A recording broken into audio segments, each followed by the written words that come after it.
안녕하세요, 청취자 여러분. 오늘 저희가 함께 살펴볼 자료들, 이게 좀 생각할 거리를 던져줍니다. 흔히 생각하는 것처럼 교회 다니고 또 복음을 듣는 것만으로 과연 구원이 보장될까? 하는 질문인데요. 웨스트민스터 대요리 문답 61문하고 관련 글을 보면서 이 보이는 교회와 보이지 않는 교회, 이게 뭔지, 그리고 진짜 구원에 이르는 믿음은 또 어떤 건지 한번 깊이 파헤쳐보겠습니다. 자, 바로 한번 들어가 보죠. 대요리 문답 61문 질문이 아주 그냥 직설적이에요. 복음을 듣고 교회 안에서 생활하는 사람들 다 구원받습니까? 근데 답이 아니오라니 정말 단호하네요. 그렇죠. 단호하죠. 교회 열심히 다니시는 분들 입장에서는 조금 당황스러울 수도 있는 답변인데요. 네, 왜 아니라고 하는 건가요, 그럼? 네, 그 아니오라는 답변 뒤에 중요한 구분이 숨어 있습니다. 자료에서 제시하는 게 바로 보이는 교회와 보이지 않는 교회라는 개념이에요. 보이는 교회는 말 그대로 우리 눈에 보이는 신자들의 모임이죠. 교회 등록하고 예배 나오고 활동하고 뭐 그런 사람들이요. 아, 우리가 보통 생각하는 그 교회 공동체군요. 맞습니다. 그런데 이 자료들에 따르면 이 보이는 교회 안에 있다고 해서 모두가 자동으로 구원받는 건 아니라는 겁니다. 그 마태복음에서도 청함받은 사람은 많지만 택함받은 사람은 적다. 이런 말씀이 있잖아요. 그거랑 연결되는 거죠. 그렇군요. 보이는 교회가 전부가 아니라면 그럼 진짜 구원은 어디에 속한 문제라고 봐야 할까요? 바로 여기서 보이지 않는 교회라는 개념이 중요해집니다. 이건 어떤 건물이나 조직이 아니고요. 성령으로 정말 거듭나서 그리스도와 연합한 참된 신자들의 영적인 공동체. 그러니까 하나님만이 아시는 거죠.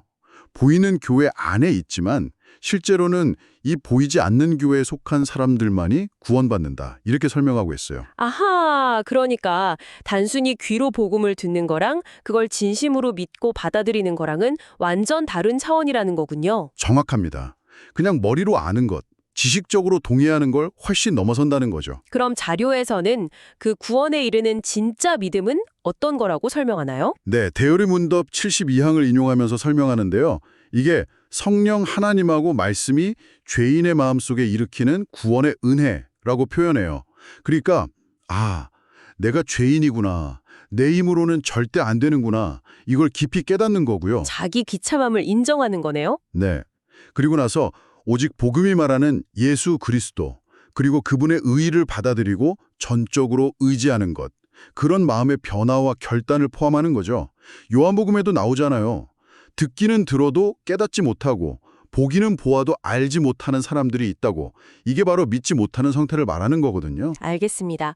근데요, 교회 공동체 안에 소속되어서 활동하는 거, 이게 참 애매한 것 같아요. 겉으로는 신자 같은데 실제로는 아닐 수도 있다는 말이잖아요. 네, 아주 중요한 포인트인데요. 이게 혼란스러울 수 있죠.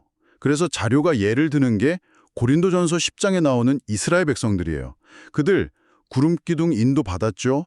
홍해 건넜죠. 만나남 반석의 물 같은 신령한 것도 체험했죠. 외적으로 보면 완벽한 하나님의 백성 공동체였잖아요. 그랬죠. 엄청난 체험들을 했죠. 근데 성경은 하나님이 그들 대부분을 기뻐하지 않으셨고 결국 광야에서 멸망했다고 하거든요. 아, 그러니까 겉모습이나 체험이 구원을 보장해주지는 못한다는 아주 강력한 예시인 거죠. 그러네요. 또 다른 예시 같은 것도 있나요? 네, 요한일서에 보면 그들이 우리에게서 나갔지만 원래 우리에게 속하지 않았다. 이런 말씀도 있고요. 예수님이 말씀하신 알곡과 가라지 비유, 좋은 물고기랑 나쁜 물고기 비유도 다 비슷한 맥락이에요. 보이는 교회 안에는 진짜와 가짜가 섞여 있다는 거죠. 듣다 보니 보이지 않는 교회에 속해야만 구원받는다는 이 구분이 어쩌면 좀 불안하게 들릴 수도 있겠다 싶어요.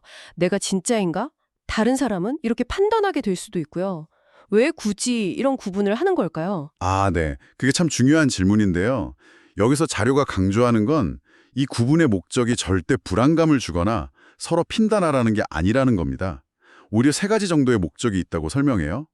첫째는 이름만 신자인 사람들에게는 경고를 줘서 내 믿음 진짜인가? 돌아보게 해서 구원의 확신에 이르도록 돕는 거고요. 스스로를 점검하게 하는 거군요. 그렇죠. 둘째는 교회 안에 좀 안 좋은 모습을 보이는 사람들 때문에 진짜 신자들이 실망하거나 시험에 들지 않도록 보호하려는 의도도 있어요. 저런 사람도 있지만 원래 섞여 있을 수 있구나 하고 이해하게 돕는 거죠. 네, 그럴 수 있겠네요. 그리고 셋째, 이게 가장 중요할 수 있는데 하나님께서 택하신 진짜 신자들은 어떤 일이 있어도 절대 구원에서 떨어져 나가지 않는다는 위로와 강력한 확신을 주는 거예요. 로마서에서도 이스라엘 자손이라고 다 이스라엘이 아니다, 택하심을 입은 자만 얻었고 나머지는 완고해졌다. 이런 말씀들이 이걸 뒷받침하거든요. 아, 핵심은 남을 판단하는 게 아니라 내 믿음을 돌아보고 또 하나님의 신실하심을 붙드는 거군요. 네, 바로 그겁니다. 나는 정말 그리스도를 의지하고 있는가? 이 질문을 스스로에게 던지게 하는 거죠. 자, 그럼 오늘 이 이야기들이 청취자 여러분께는 어떤 의미로 다가갈까요? 결국 핵심은 이 신학적 관점에서 보면 신앙생활의 겉모습, 교회 출석이나 직분 같은 외적인 게 구원의 최종 보증은 아니라는 거네요. 그렇죠.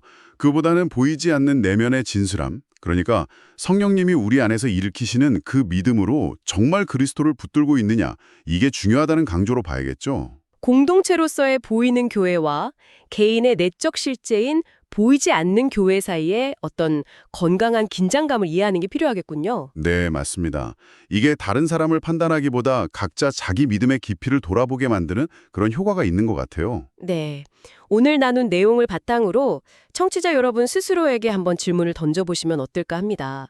만약 구원이 이 보이지 않는 교회에 속하는 문제라면 나는 어떻게 그냥 형식적인 신앙생활을 넘어서서 내 안에서 역사하시는 그 참되고 구원 얻는 믿음을 발견하고 또 키워나갈 수 있을까? 이 질문 한번 깊이 고민해 볼 만한 지점인 것 같습니다.